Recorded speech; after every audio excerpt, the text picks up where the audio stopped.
capítulo 6, versículo 7. Gálatas 6, versículo 7. Assim a palavra do nosso Deus: não vos enganeis, de Deus não se zomba, pois aquilo que o homem semear, isso também ceifará. O tema da mensagem dessa noite é a prosperidade dos filhos de Deus. Oremos ao Senhor agora. Senhor nosso Deus e eterno Pai, Deus bendito, Deus amado, Senhor de toda a glória, Deus do universo, Criador dos céus, Criador da terra. Riquezas e honras provêm de ti. Contigo está a força e o poder e o engrandecer. Só tu és Senhor, tu és a provisão da nossa vida, Senhor. O Senhor tem nos ensinado coisas tão maravilhosas ao longo do tempo. Hoje nós te conhecemos na intimidade. Hoje esta igreja não anda mais em águas rasas. Hoje nós mergulhamos em águas profundas do conhecimento do Senhor. A tua palavra mesmo diz: mais importante do que qualquer outra coisa na vida é crescer na graça e no conhecimento de Jesus.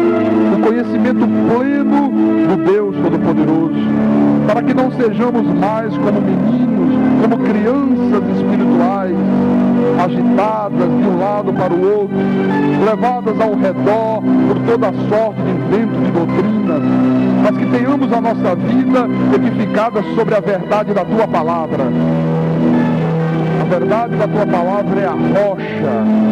Quando nós edificamos a nossa vida sobre ela, pode soprar ventos, pode transbordar rios, pode cair chuvas, a casa não desaba, porque ela está bem construída. E nesta noite, Senhor, nós possamos crescer mais ainda no conhecimento de Deus, para que possamos desfrutar de tudo aquilo que é direito nosso, tudo aquilo que o Senhor nos outorgou na cruz do Calvário. Em nome do Senhor, em nome de Jesus, que todo aquele que crê diga amém. Amém. Graças a Deus. Então, minha família espiritual, povo de propriedade exclusiva do Deus Todo-Poderoso, nação santa, sacerdócio real. Deus tem, através do Espírito Santo, nos revelado as coisas mais íntimas da sua palavra. A Bíblia diz que importa que os homens nos considerem ministros de Cristo e despenseiro dos mistérios de Deus. Então, o povo de Deus, a igreja de Deus, ela tem que ter em mãos os mistérios de Deus. Não há mais mistérios ocultos. O apóstolo Paulo diz que o Espírito nolo revelou. Todas as coisas que estavam ocultas em Deus, desde os séculos passados, o Espírito Santo tem nos revelado através da Santa Palavra. E um dos mistérios que o povo de Deus precisa de entender é que a prosperidade é uma dádiva de Deus para a nossa vida. Agora, para que um filho de Deus possa desfrutar de prosperidade, é fundamental que ele entenda, que ele compreenda o mistério da semeadura. O apóstolo Paulo disse aos Gálatas: não vos enganeis, quer dizer, não pode haver engano, de Deus não se zomba, pois aquilo que o homem semear, isso também ceifará. Então, a regra bíblica, a regra de Deus é muito clara, quando ela diz de uma maneira objetiva que aquilo que eu semeio, eu também vou ceifar, eu também vou colher. Esta palavra semear, ela não se refere apenas a dízimos e ofertas. ela também se refere a semear amor. Quem semeia amor, colhe amor. A semear bondade, a semear carinho, a você semear a palavra de Deus aí fora, em linha com a verdade da graça de Deus, em linha com a revelação de Deus. Então, aquilo que você semear, você vai o quê? Colher. O que você semeia no teu casamento, aquilo que você semear na tua família, aquilo que você semear no teu trabalho, na tua vida profissional, você colherá. Quantas vezes, irmãos, que nós vemos um velho abandonado e ali está um velho vingado. Ali está alguém que, quando teve a oportunidade de semear amor, não semeou amor. E aí chega na velhice, os filhos, a família, às vezes a esposa, larga lá no asilo. Ali está um velho vingado, está colhendo aquilo que plantou. Muitas vezes nós vemos isso aí. A revista Veja, ou a revista Isto É, não lembro muito bem, ela trouxe um desses dias aí uma matéria que lá no Rio de Janeiro havia um casal. O homem era um industrial riquíssimo, dono de muitas indústrias, e a esposa dele, um belo dia, partiu de casa, fugiu de casa e foi morar com o padeiro. O padeiro entregava todo dia pão na casa dele, naquela mansão luxuosa. E de repente aquela mulher se apaixonou pelo padeiro e foi morar com o padeiro. E por isso que a revista foi fazer uma matéria com ela, porque disse: como é que pode? Você tinha tanta riqueza, teu marido tem tudo que você deseja, todos os teus desejos, todos os teus sonhos sempre foram satisfeitos. Como é que de repente você larga a tua mansão, você larga o luxo e vem morar numa casa tão simples, com um homem tão simples como esse? E disse que ela disse assim: eu tinha muito dinheiro, eu tinha muita riqueza, eu tinha todos os meus gostos satisfeitos, mas o meu marido nunca semeou amor no meu coração. Este homem simples tem semeado amor no meu coração, e hoje, vivendo nessa simplicidade, eu sinto prazer de viver. Então você vê, irmão, que quando você não semeia, você não colhe. Para colher, tem que primeiramente o quê? Semear. Mas eu quero nessa noite, na verdade, tratar da vida financeira do povo de Deus. Eu tenho visto ao longo de 15 anos de ministérios, irmão, que a maior dificuldade que o povo de Deus tem é viver uma vida de prosperidade. Olha, uma grande maioria do povo de Deus, isso em todas as denominações, isso em todas as cidades, em todos os recantos da terra, tem muita dificuldade em viver uma vida financeira próspera. Quando a Bíblia diz que a prosperidade é uma dádiva de Deus para a nossa vida. Você vê, irmão, a prosperidade é tão importante que você sabe que a grande maioria das crises que acontecem na família, num casamento, não é por problema de falta de amor, não é por problema de falta de carinho, de compreensão, não. Os grandes problemas que acontecem na maioria dos casamentos é por falta de dinheiro. A falta de dinheiro gera muitas crises existenciais. A falta de dinheiro cria conflitos entre um casal. A falta de dinheiro desestrutura um lar. A falta de dinheiro deixa as pessoas desnorteadas. Elas perdem o rumo, elas perdem a direção, elas perdem a autoestima. A crise financeira é a responsável pela maioria dos conflitos humanos. Então, prosperidade é bênção de Deus para os seus escolhidos. Entretanto, esta prosperidade, ela é fruto da sementeira, isto é, ela é o resultado daquilo que você planta. Aquilo que eu planto hoje, eu vou colher amanhã. Veja isso, por favor, na segunda epístola de Paulo aos Coríntios, 2 de Coríntios, capítulo 9, versículo 6. Diz assim a palavra: e isto afirma, olha, ele afirma peremptoriamente: aquele que semeia pouco, pouco também ceifará. E o que semeia com fartura, com abundância também ceifará. Olha, eu quero te mostrar aqui alguns segredos da economia de Deus, da matemática de Deus. É muito importante que você entenda isso aqui, porque o que significa esse semeia pouco e esse semeia com fartura? Um semeia pouco, outro semeia com fartura. Como é que nós podemos discernir espiritualmente isto aqui?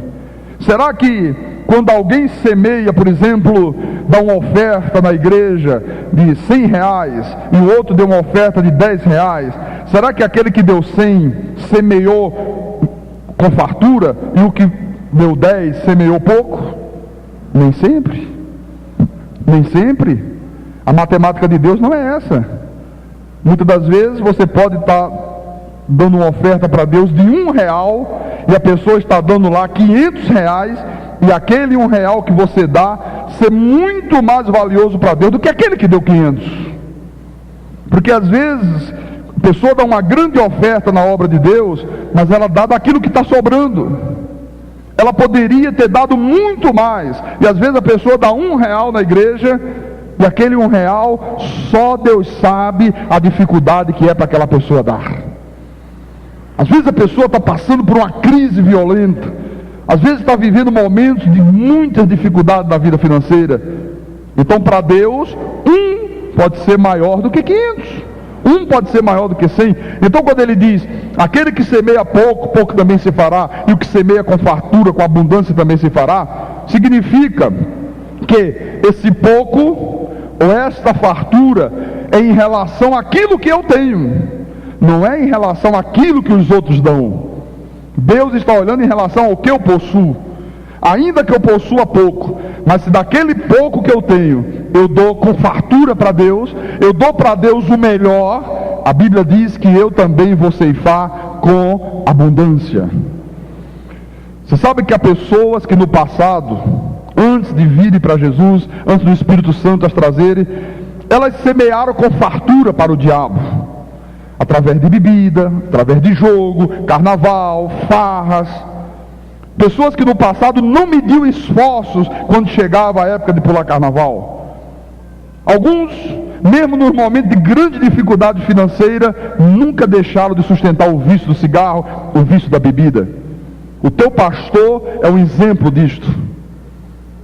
Eu fumava e era um inveterado no cigarro, fumava 3 maços de cigarro por dia, 3 por dia. E quando eu morei no Rio de Janeiro, houve um momento, eu não conhecia ainda o Senhor Jesus, e eu passei uma crise muito grande, fiquei 1 ano desempregado. Eu namorava a minha esposa na época, nós não éramos casados ainda, ela testemunhou isso. Irmãos, 1 ano desempregado, eu não tinha R$1 no bolso, mas nunca passou um dia que eu não fizesse alguma coisa para arranjar dinheiro para comprar o cigarro. Nunca chegou um final de semana que eu não conseguisse dinheiro para a bebida. Então você percebe que às vezes as pessoas fazem um esforço muito grande, não mede esforço para satisfazer as coisas do diabo. Mas eu não tenho visto pessoas terem este tipo de comportamento em relação às coisas de Deus. Via de regra, há um comodismo muito grande. Via de regra, o povo de Deus é muito indiferente às coisas do Pai. Não tem esta preocupação, não tem este esforço para agradar a Deus, para servir a Deus. Então, se eu semeio na minha vida diária, na minha vida cotidiana, mais do que na minha vida espiritual, eu estou semeando pouco para Deus. Por exemplo, o que muitas vezes acontece? Pessoa, o pai ou uma mãe, o aniversário de um filho, e às vezes a pessoa está até passando uma dificuldade, uma crise, né, momentos de estabilidade financeira, mas chega o aniversário do filho, aí ele diz, olha, a coisa está difícil, está muito apertada, mas eu não posso deixar de fazer o aniversário do meu filho. E ela faz o maior esforço do mundo e faz o aniversário do filho. E diz, olha, eu já estava apertada, mas eu não pude deixar de fazer. Gastei lá 2.000, 3.000, mas eu fiz o aniversário do meu filho. Ela se endivida, ela faz qualquer negócio, mas faz o aniversário do filho. Às vezes, a pessoa tem muito zelo pelo automóvel, tem o seu carro, quando ela quer comprar lá um toca-CD novo, ela põe lá, botar uma roda de magnésio, o sujeito vai lá, bota a roda de magnésio, ele não quer esperar para amanhã, ele quer logo fazer hoje. às vezes para satisfazer um desejo pessoal, mas às vezes quando chega na hora dela usar aquele mesmo esforço, aquela mesma boa vontade para servir a Deus, ela se mostra indiferente. Às vezes a igreja tem necessidades e Deus está conclamando os filhos dele para que supra a necessidade da casa dele, e as pessoas dizem: mas eu não posso, estou em dificuldade, eu não tenho condições de ajudar. Então esta pessoa que semeia muito mais na sua vida pessoal do que na vida espiritual, é exatamente a pessoa que Paulo diz que está semeando pouco para Deus. Então, o que a palavra diz? Quem semeia pouco, pouco também ceifará. Diga com o pastor: quem semeia pouco, pouco também ceifará.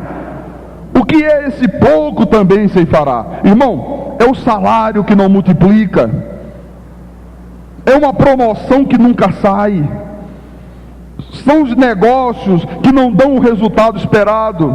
Às vezes a pessoa tem um negócio, vive de venda, tem uma empresa, e ela espera um resultado X no final do mês e dá a metade. Nunca acontece aquilo que ela estava esperando de fato, de verdade. Os resultados não são compatíveis com aquilo que ela estava prevendo. Veja, por favor, no livro de Ageu, vamos lá para o Velho Testamento, Ageu capítulo 1. Por favor, na Bíblia do altar, está na página 1203. Se você tem Bíblia do altar, está na mesma página da minha. Ageu capítulo 1, versículo 5 em diante. Diz assim a palavra de Deus: ora, pois, assim diz o pastor da igreja. Ah, não é o pastor da igreja que diz? Graças a Deus que não sou eu, irmão. Assim diz o Senhor dos exércitos: considerai o vosso passado, tendes semeado muito e recolhido pouco. Olha, tem pessoas que semeiam muito, irmão, mas na hora da colheita o resultado é desse tamanho. Isso traz muitas frustrações. Comeis, mas não chega para fartar-vos. Bebeis, mas não dá para saciar-vos. Vestivos, mas ninguém se aquece. E o que recebe salário, recebe-o para pô-lo num saquetel furado. Assim diz o Senhor dos Exércitos: considerai o vosso passado. Subi ao monte, trazei madeira e edificai a casa. Dela me agradarei e serei glorificado, diz o Senhor. Esperaste o muito, e eis que veio a ser pouco. E esse pouco, quando o trouxestes para casa, eu com um assopro o dissipei. Por quê? Diz o Senhor dos Exércitos: por causa da minha casa, que permanece em ruínas, ao passo que cada um de vós corre por causa da sua própria casa. Por isso os céus sobre vós retêm o seu orvalho, e a terra os seus frutos. Fiz vir a seca sobre a terra e sobre os montes, sobre o cereal, sobre o vinho, sobre o azeite e sobre o que a terra produz, como também sobre os homens, sobre os animais e sobre todo o trabalho das mãos. O que nós entendemos? O que Deus mostra com esta palavra? Às vezes, irmãos, a pessoa investe o seu talento, ela investe o seu esforço, a sua capacidade intelectual, o seu dinheiro, ela cria um projeto maravilhoso e ela espera colher um grande resultado, uma grande safra, e de repente o resultado é mínimo. De repente ela esperava colher 100%, colhe 5%. São coisas que deixam as pessoas frustradas. Às vezes as pessoas ficam sem entender por que aquilo deu errado. Elas, mas tinha tudo para dar certo. Como é que deu errado? Como é que não aconteceu como eu esperava? Eu planejei, eu me esforcei, eu trabalhei, eu lutei, eu gastei a minha vida, e no entanto o resultado não foi o que eu esperava. Você vê que quantas pessoas que têm um bom salário, quantas pessoas que têm uma renda que normalmente daria para que ela vivesse uma vida excelente, boas roupas, ter um telefone próprio, um automóvel, e por vezes as pessoas dizem: eu não sei o que acontece comigo, o meu dinheiro, o meu salário daria para eu viver uma vida muito boa e eu não consigo ter nada. Quantas vezes nós ouvimos isso? Pastor, eu não entendo, pastor. Olha, era para eu ter telefone, era para eu já ter minha casinha, era para eu ter um automóvel, mas eu estou sempre endividada, pastor. Sempre acontecem coisas que o meu dinheiro se esvai como água por entre as mãos. O que é isso aqui? É o saquetel furado. O senhor disse que há pessoas que quando recebe o salário é como se recebesse para colocar num saco furado. Vai embora o dinheiro, some, desaparece. Às vezes a pessoa faz as compras de casa, compras para durar um mês, a compra do mês. Quando chega com 10 dias já acabou tudo. Ela diz, mas como é que pode? Eu comprei feijão que dava para 30 dias, com 10 dias já acabou. E ela não sabe como é que acabou. Ela não sabe como é que desapareceu aquilo. Está pondo o salário aonde? No saquetel furado. Então, Deus quer que nós, os seus filhos, os seus eleitos, os seus escolhidos, em primeiro lugar, antes de qualquer coisa, venhamos a semear na sua obra. Ele disse, olha, por isso o céu sobre vós retém o seu orvalho e a terra os seus frutos. Por quê? Por causa da minha casa que permanece em ruínas, ou seja, permanece em necessidade, ao passo que cada um de vós corre por causa da própria casa. Quer dizer, vocês deixam a minha casa em segundo plano. Cada um de vocês se preocupa primeiro com a vida de vocês.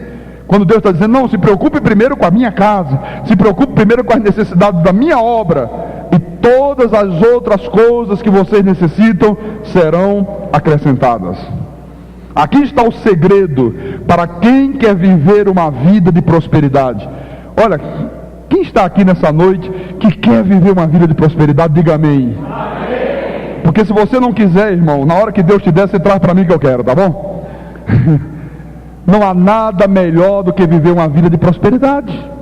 Tem coisa melhor, irmão, do que chegar no final do mês você ter o dinheiro para suprir as tuas necessidades, pagar as tuas despesas, colégio de filho, comprar roupa, comprar comida.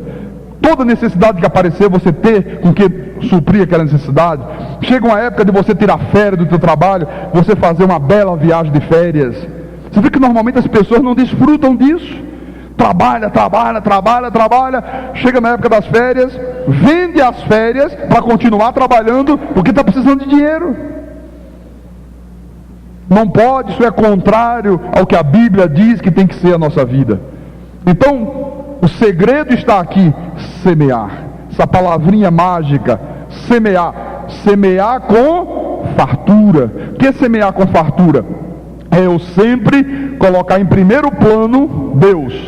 E aquilo que eu dou para Deus tem que expressar o melhor que eu tenho para Deus. Amém? Veja por favor o que diz Lucas. Abra no livro de Lucas. Lucas capítulo 6, versículo 38. Lucas 6, versículo 38. Diz assim a palavra: Dai e dá-se-vos-á boa medida. Olha, Deus sempre dá boa medida, irmão, recalcada, sacudida, transbordante, generosamente vos darão, porque com a medida com que tiverdes medido, vos medirão também. Eu quero que tu entendas que o propósito desta igreja, irmão, é fazer com que você aprenda a verdade bíblica, que tu tenhas conhecimento das verdades de Deus, porque por falta de conhecimento dessas verdades é que muitos filhos de Deus estão sendo enganados aí fora pelos lobos vorazes. Aqueles que, movidos por avareza, diz a Bíblia, farão comércio de vós com palavras fictícias. Isso aqui é um tema muito sério, irmão. Infelizmente, os falsos profetas, os falsos pastores, os lobos vorazes que o Senhor Jesus diz, eles usam esse tema para fazer comércio com o povo de Deus, para explorar as pessoas. E quando um filho de Deus não tem conhecimento, ele acaba caindo nas garras desses lobos. A Bíblia diz, com palavras fictícias farão comércio de vós. Quer dizer, com palavras fictícias, eles induzem o povo de Deus a muitos erros, a ilusões de ritos. Eles criam fórmulas mágicas de prosperidade, mas que não funcionam. Ele diz, olha, venha que você hoje vai passar na porta da fortuna. Aí põe lá uma porta de madeira e manda as pessoas passarem dizendo que passando por ali vai ter prosperidade. Na outra semana eles dizem: vamos fazer a campanha do trono da riqueza. Imagina, que picaretagem, né, irmão? Desculpa a expressão, mas é a verdade. Venha que nós vamos ungir as tuas mãos com o óleo da prosperidade e você vai ficar rico. Agora traga, claro, teu salário inteiro, teu videocassete, tua geladeira, teu televisor. Vamos fazer a fogueira santa não sei de quê. O que são isso aqui? Com palavras fictícias farão comércio de vós. Quanto comércio tem sido feito com o povo de Deus, irmão? Isto aqui se alastrou dentro da igreja de Jesus como uma epidemia. Hoje a maioria do povo de Deus imagina que para receber de Deus alguma coisa tem que pagar o preço para Deus, que tem que fazer um pedido num papelzinho e junto trazer o salário do mês, ou trazer a televisão, ou trazer o videocassete, ou trazer as joias, como se Deus estivesse vendendo aquilo que nós necessitamos. Não, Deus não faz isso. Deus não procede desta forma. Deus estabeleceu dízimos e oferta para que nós obedeçamos, para que nós mantemos a sua igreja, e Deus nos proporciona uma recompensa por causa da nossa obediência à sua palavra. Porque Deus vê naquele ato de eu dizimar, naquele ato de eu ofertar, um ato de amor para com Deus. Amém? 2 de Coríntios, veja que coisa Paulo escreveu. 2 de Coríntios, capítulo 2, versículo 17. Ora, esse tema é muito importante, sabe, irmão? Porque não há nada que me angustia mais do que ver uma pessoa passando necessidade financeira. Olha, nada corta mais o meu coração do que ver uma mãe dizer: pastor, não tenho nem o leite para dar ao meu filho hoje. Semana passada bateu uma senhora aqui na porta, aflita, chorando, querendo arrancar os cabelos, e os diáconos, as diaconisas: o que foi, senhora? Eu estou desesperado, eu quero me jogar na frente de um ônibus. Por quê? O que houve, senhora? Porque hoje eu saí de casa, deixei o meu filhinho pequeno sem ter o leite para colocar na mamadeira. E ela já batia em muitas portas, fui numa igreja ali, e eles disseram: ah não, você não é membro daqui, nós não podemos ajudar você. Graças a Deus chegou aqui, nós tínhamos o que dá, e essa senhora saiu feliz, pulando, alegre, satisfeita. É muito triste isso, irmão. É muito triste um pai querer dar pão ao filho e não ter pão. É muito triste você querer colocar o filho no colégio e não poder colocar porque não tem dinheiro para pagar o colégio. É muito triste um marido que chega para a esposa e diz: minha filha, não tenho dinheiro, não tem comida amanhã. Como é que fica a situação de uma pessoa que chega a esse estado de necessidade? Então, em 2 de Coríntios, capítulo 2, versículo 17, veja o que é que o apóstolo São Paulo diz. Ele diz assim: porque nós não estamos como tantos outros mercadejando a palavra de Deus. Antes, em Cristo é que falamos na presença de Deus com sinceridade e da parte do próprio Deus. Que coisa, hein? Já naquele tempo, há quase 2000 anos atrás, havia no mundo espiritual indivíduos que se intrometiam no meio do povo de Deus, aqueles que o Senhor Jesus chamou de joio, aquele que a Bíblia chama de cabritos, de homens ímpios, e que eles estavam mercadejando a palavra de Deus. Quando alguém diz para você: olha, se você quer ser curado, traga aqui todo o dinheiro que você tem na poupança e Deus vai te curar. Você está mercadejando a palavra.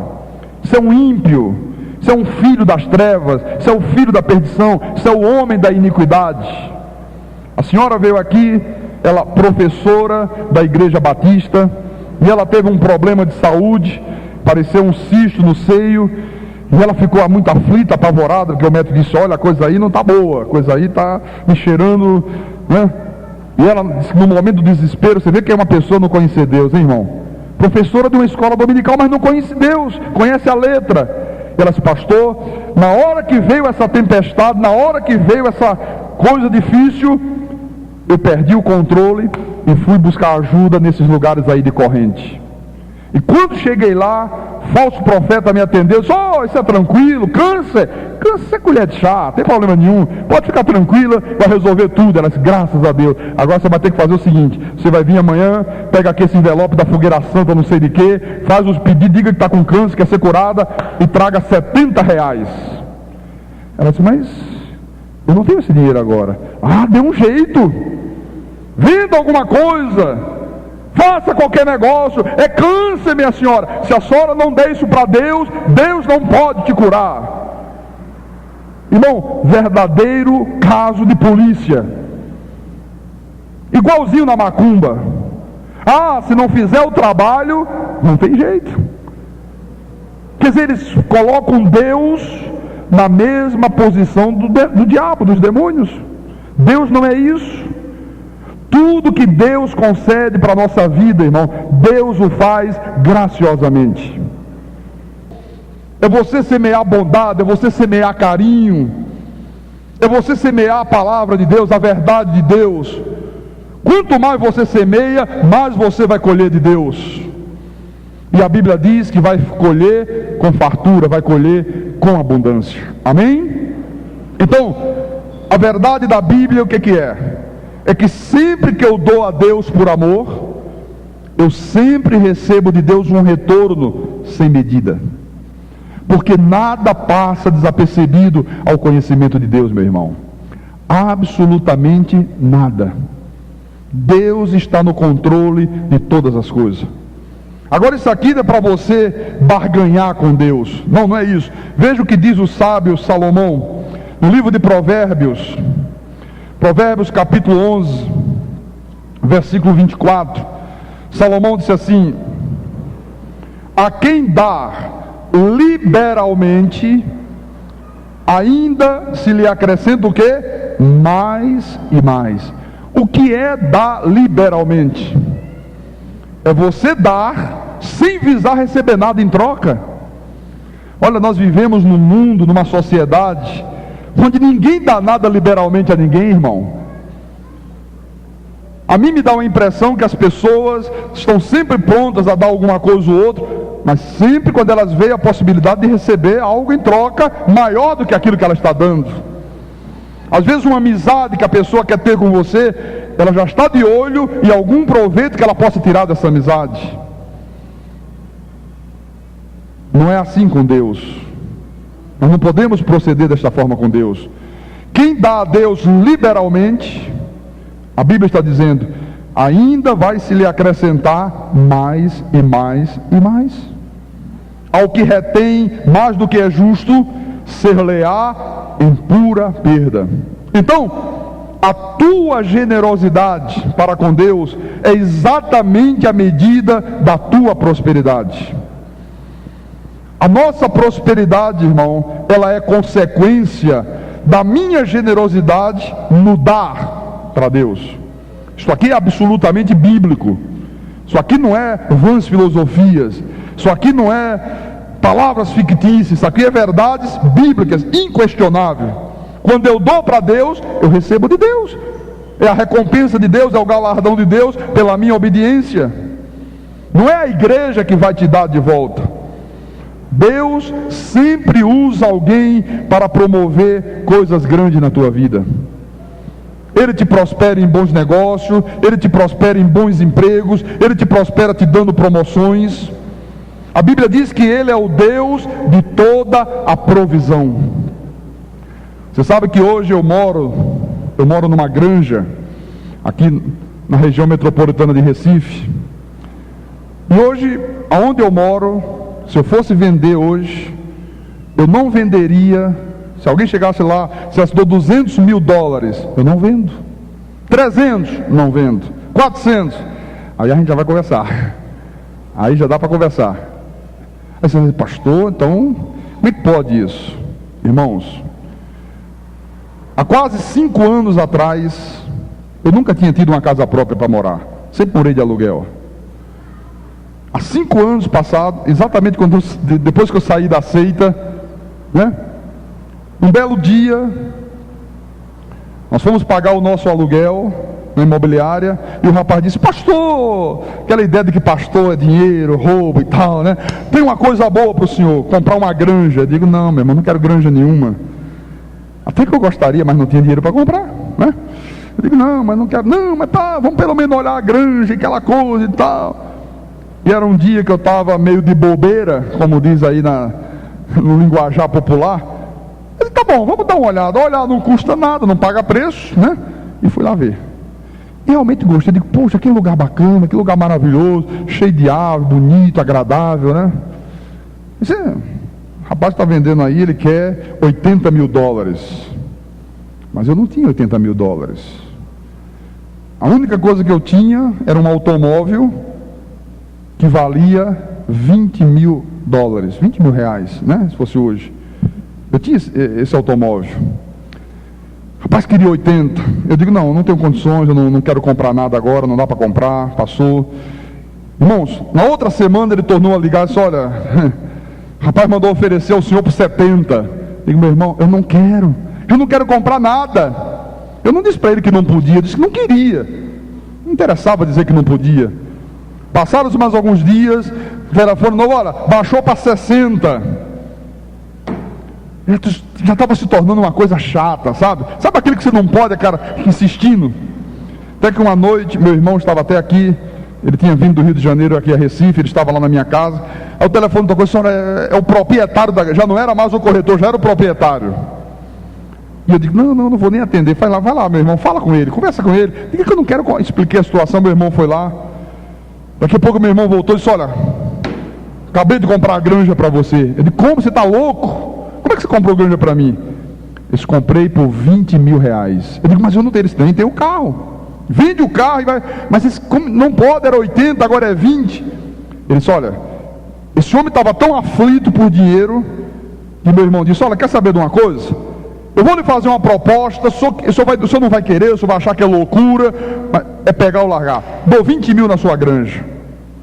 E ele disse: você me dá em dinheiro amanhã? Isso, dou em dinheiro. Aí meu irmão disse: tá bom, então está fechado o negócio. No outro dia de manhã foi vender o carro, vendeu o carro rapidamente e pagou. Irmãos, os $20 mil que foram pagos, não pagava nem a piscina e o telefone. Esse homem estava com a mãe doente, em cima de uma cama. Ele tinha que montar uma UTI em casa, ficando com a enfermeira e médico 24 horas por dia. E ele já não tinha mais de onde tirar dinheiro. A minha Bíblia diz: Deus dá ao ímpio para que ele dê ao justo. Eu creio nisso, irmão. Eu creio, é desta forma. Mas eu sempre fui fiel a Deus. Sempre fui fiel a Deus. Eu nunca deixei de dar a Deus meus dízimos, as minhas ofertas. Eu nunca deixei de obedecer a Deus. Eu nunca deixei de assumir a minha fé em Deus. Por isso que Deus tem me honrado e Deus vai te honrar também, em nome de Jesus Cristo. Amém? Provérbios capítulo 8, versículo 18. Diz assim a palavra: riquezas e honra estão com o pastor da igreja. Não, estão comigo. Com quem? Com Deus. Bens duráveis e justiça. Veja, é o próprio Deus que vive em nós, irmão, que vive em você. Ele é que é o dono de todas as riquezas e de todos os bens duráveis. Tudo aquilo que provém de Deus para a nossa vida é durável. Aquilo que não provém de Deus, às vezes você tem hoje, amanhã não tem mais. Às vezes conquista muitas coisas hoje, amanhã perde tudo. Mas quando é dado por Deus, é para sempre, irmão, é durável. Se Deus estiver nos teus negócios, irmão, se Deus for o primeiro em tudo na tua vida, se você honrar esse Deus, Deus vai te prosperar. Eu quero lhes falar agora de um homem, que era um homem que entendia Deus como poucos entendem. Um homem que a Bíblia diz que era um homem segundo o coração de Deus. Eu quero lhes falar do rei Davi. Davi é sempre um exemplo muito rico para a nossa vida. Davi foi fiel a Deus quando ele era apenas um simples pastor de ovelhas. Ele foi fiel a Deus. Deus criou oportunidade para que Davi se tornasse um campeão de guerra da nação de Israel, Davi continuou fiel a Deus. Mais tarde, Deus tira aquele jovem que era um simples pastor de ovelhas no campo e o coloca sentado no trono e o faz rei da nação de Israel. Davi continuou fiel a Deus. Davi tinha absoluta consciência, irmão, de que tudo que ele era e que tudo que ele possuía pertencia a Deus. Daí a sua fidelidade ao Pai. Eu vou te mostrar isso em 1 de Crônicas. Venha com o pastor, vamos lá para o Velho Testamento. 1 de Crônicas, capítulo 29. 1 de Crônicas 29, versículo 11 e 12. Olha o que é a consciência de um homem que é fiel a Deus. Veja como são os pensamentos de uma pessoa que é fiel a esse Deus. Davi disse assim: Teu, Senhor, é o poder, a grandeza, a honra, a vitória e a majestade. Porque teu é tudo quanto há nos céus e na terra. Teu, Senhor, é o reino, e tu te exaltaste por chefe sobre todos. Riquezas e glórias vêm de ti. Tu dominas sobre tudo. Na tua mão há força e poder. Contigo está o engrandecer e a tudo dá força. Que coisa maravilhosa. Davi está dizendo: olha, Senhor, tudo que eu sou, todo esse poder que eu tenho é teu. Tu me conferiste isso, tu me puseste nesta posição. Irmãos, tudo que eu tenho é de Deus. Os meus filhos são de Deus. O automóvel que eu ando pertence a Deus. A comida que eu como é de Deus. Tudo é de Deus. A roupa que eu visto, tudo pertence ao Senhor. A minha posição é de Deus. Foi Deus que me pôs neste lugar. Foi Deus que me pôs como pastor. Toda pessoa fiel a Deus pensa como Davi, pensa desta forma. Riquezas e glórias vêm de quem? De Deus. As pessoas imaginam que riqueza e glória vem dos deputados, vem do presidente da república, vem do patrão, vem do dono da indústria, vem do banco. Não, vem de Deus. Às vezes eu ouço pessoas dizerem assim: isso aqui que eu tenho eu conquistei com muita luta, com muito esforço. Olha, isso aqui valeu muitas horas de jejuns. Isso aqui foi graças a muitas horas de joelho no chão. Olha, isso é um erro. Não é você que conquista as coisas. Não sou eu que conquisto as coisas para a minha vida. Não, é Deus que me concede. Aquilo que eu recebo não é comprado por preço, não é comprado por sacrifício, não é por causa de joelho no chão, não é por causa de jejuns, não é por esforço. É por quê, pastor? É consequência da minha fidelidade a Deus na minha vida natural. Todo aquele que é fiel a Deus, irmão, quem vive uma vida justa diante de Deus, será engrandecido por Deus. Não tem que pagar preço a Deus. Por favor, não pense desta forma. Davi falou sobre isto no Salmo 37. Vamos um pouquinho adiante para o livro de Salmos, versículo 18. Olha como este homem conhecia o coração de Deus, irmão. Ele disse: o Senhor conhece os dias dos íntegros. Toda pessoa que é íntegra, Deus conhece as suas necessidades e Deus supre as suas necessidades. A herança deles permanecerá até segunda-feira às 3:30 da tarde. Não é até segunda-feira? A herança dos íntegros permanecerá para sempre. Diga para o irmão do lado: para sempre, irmão. Para sempre. Versículo 25. Eu amo este versículo aqui, irmão. Diz assim a palavra: fui moço e já agora sou velho. Quer dizer, Davi tinha passado uma longa vida, um longo período de anos, um homem que tinha uma experiência muito grande. E ele disse: porém, jamais vi o justo desamparado, nem a sua descendência a mendigar o pão. Quer dizer que Davi era um homem muito observador. Você sabe que eu sou, depois da graça de Deus, eu passei a ser um homem muito observador. Eu observo as coisas nos mínimos detalhes. Davi observou ao longo da sua existência, e Davi viveu muitos anos, e ele viu o quê? Que todas as pessoas que honravam a Deus eram por Deus honradas. Aliás, ele próprio, Davi, viveu essa experiência. Ele experimentou isso na sua própria vida. Veja, vamos voltar para Crônicas. 1 de Crônicas, vamos voltar de novo para o capítulo 29. Veja o que diz o versículo 26. Ora, Davi, filho de Jessé, reinou sobre todo Israel. Toda pessoa fiel a Deus tem que reinar em vida, irmão. Tem que reinar, tem que viver reinando em vida. O tempo que reinou sobre Israel foi de 40 anos. Em Hebrom, 7, em Jerusalém, 33. Morreu em ditosa velhice.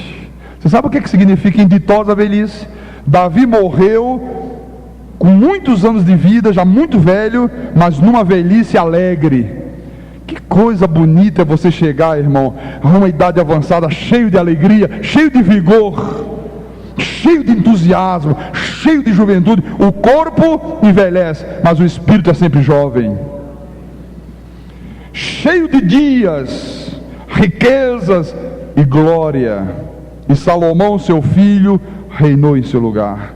Olha, Davi chegou até o último dia de vida com felicidade, irmão.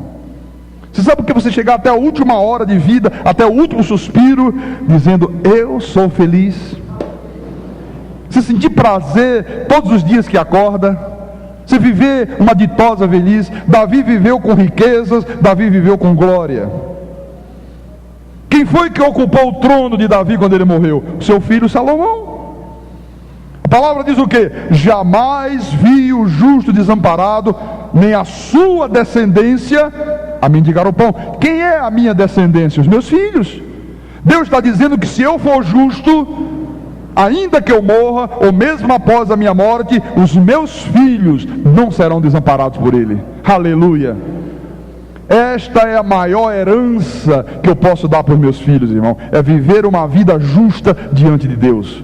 Não é deixar um apartamento, não é deixar uma caderneta de poupança, que essas coisas podem ser acabadas do dia para a noite. Tivemos há poucos anos aí um maluco que foi presidente do nosso país, que do dia para a noite tomou o dinheiro de todo mundo. O que adiantou? Né? Você vê que você não pode colocar a tua esperança, a tua confiança em riqueza. Tem que colocar a tua confiança em Deus. Pastor, quem é o justo? É o que faz jejum? É o que faz sacrifício? É o que paga preço? É o que fica horas de joelho no chão lambendo o pó da terra? Não! O justo é aquele que ouve, é aquele que crê, é aquele que pratica.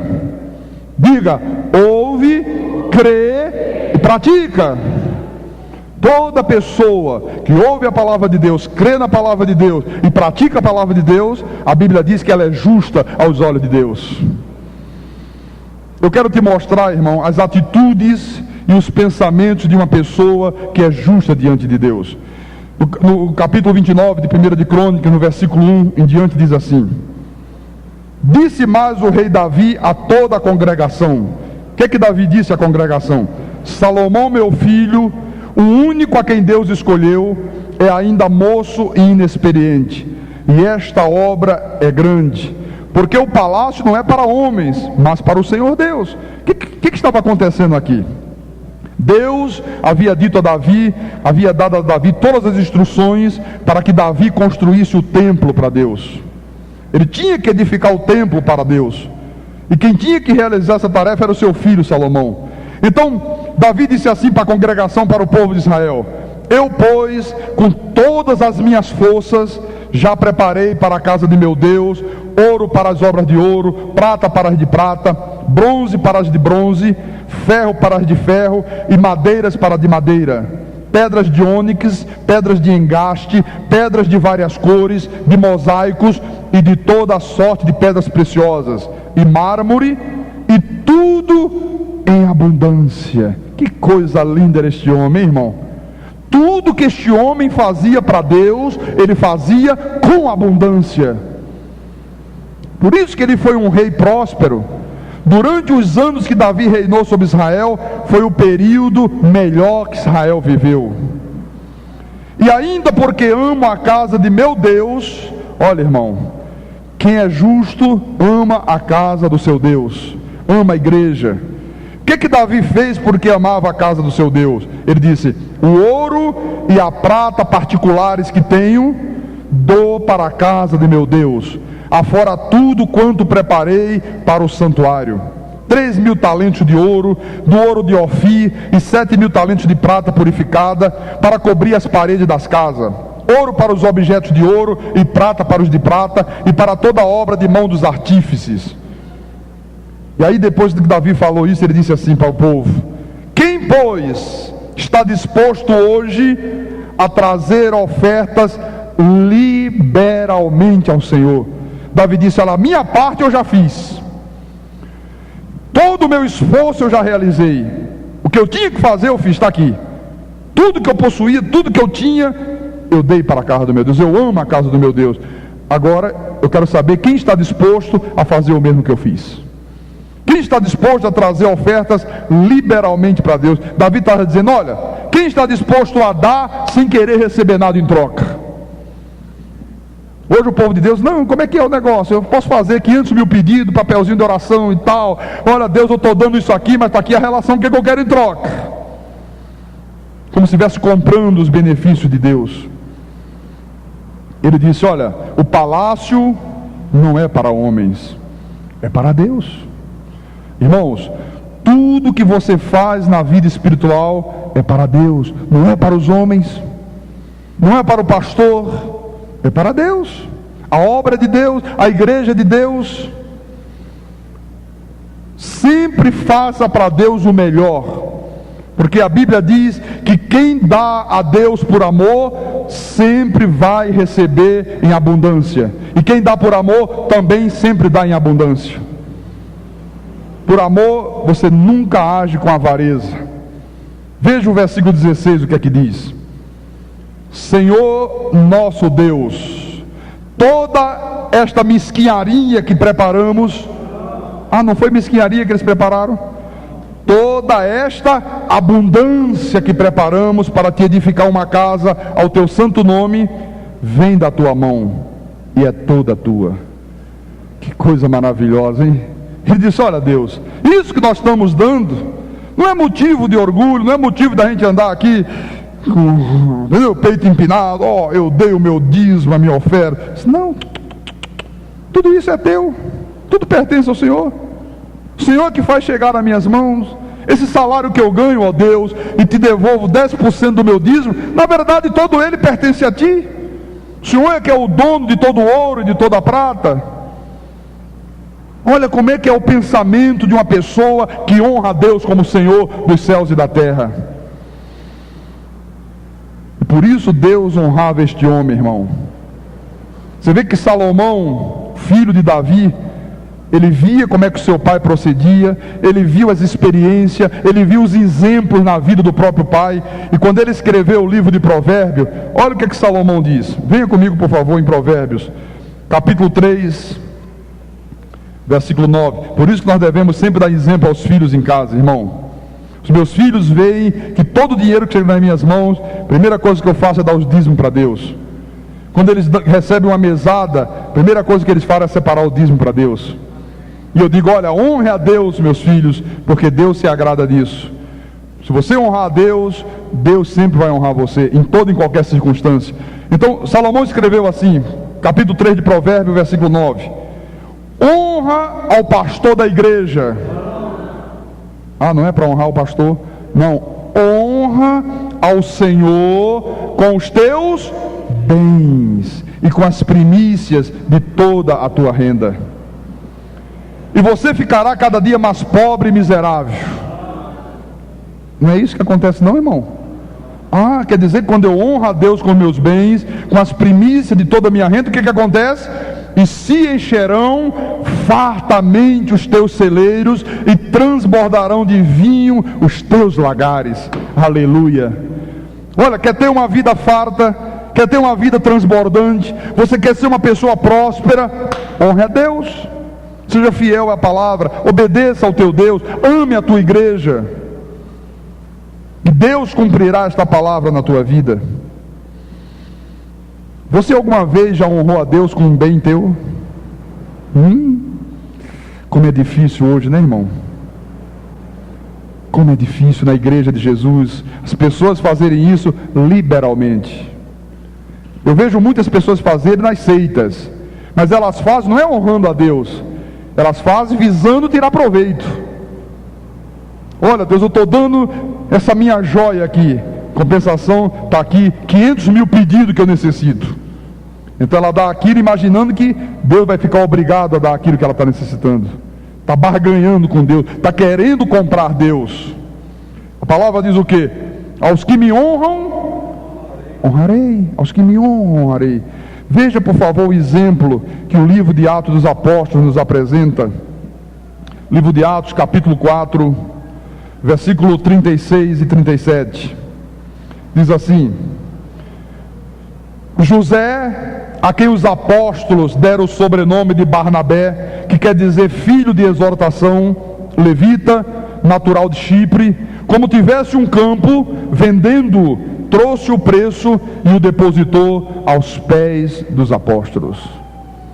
Que atitude, hein, irmão? Ninguém mandou ele fazer isso.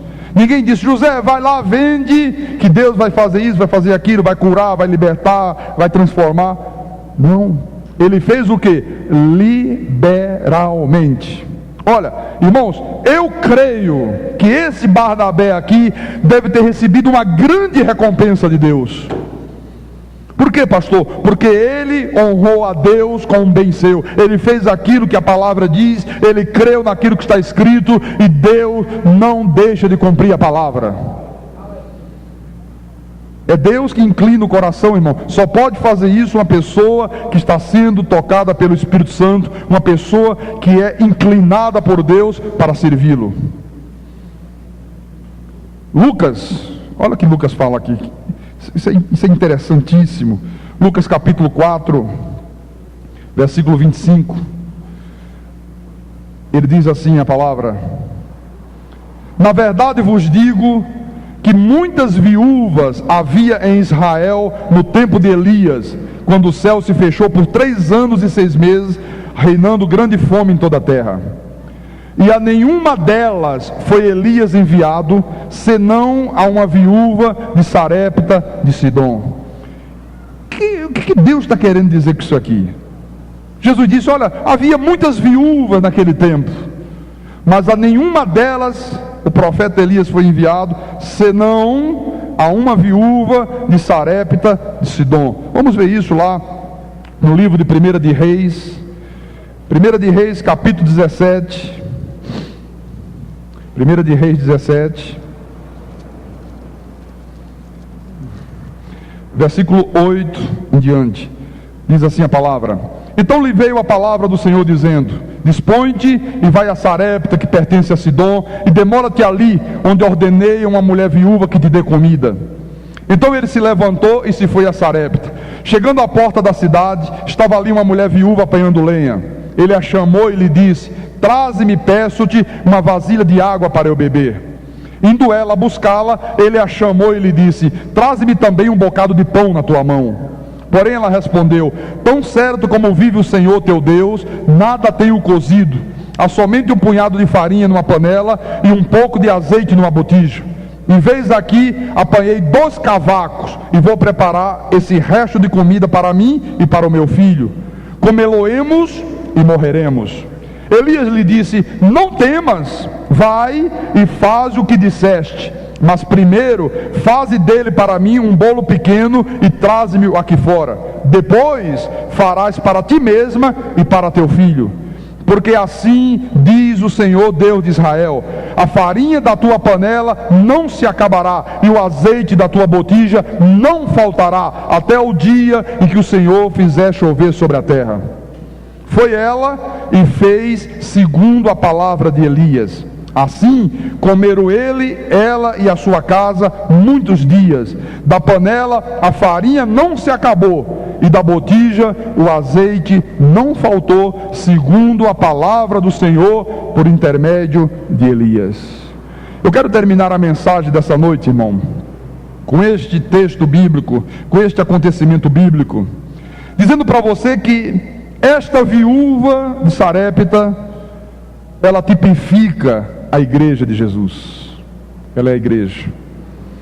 Este profeta Elias, ele tipifica o ministério da igreja.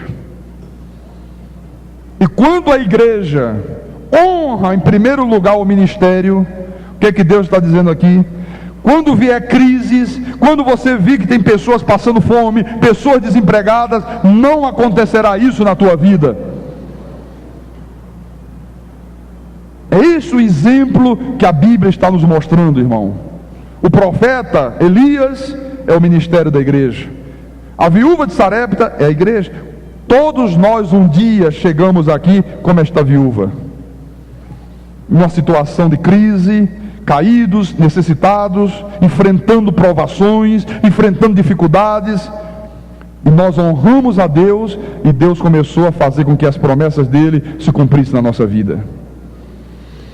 A mulher viúva disse: profeta, eu não posso fazer isso, eu não tenho mais comida, eu só tenho esse pouquinho aqui, vou fazer um bolo pequeno, vai comer eu e meu filho, comeremos e morreremos. Ele disse: não, mulher, vai lá, faz o que você disse que vai fazer, faz o bolo, mas você faz primeiro para mim, depois você vai fazer para você e seu filho.